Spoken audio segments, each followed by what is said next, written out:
ये चमगादड़ है, चमगादड़ नज़र आती पई है जी। यह चमगादड़ जी है ना, ये इधर देखो, इनू असी तिले के अंदर असी बना लगे। तिला एडा आसान नहीं बनता। ये गो की चर्बी है जी, ए जरा गौरव फिक्र करो, यह गो की चर्बी असी पान लगे हाँ।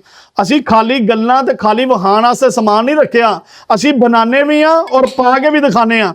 यह लाइव तिला जी, यह जी चर्बी पान लगे ना असी, यह प्योर शेर की चर्बी जे। लो जी, अगर मेरा कैमरामैन दिखा सके तो जरूर दिखा दे। कई बंदे खाली इनू भी घ्यो समझणगे, नहीं पता जिन्हों।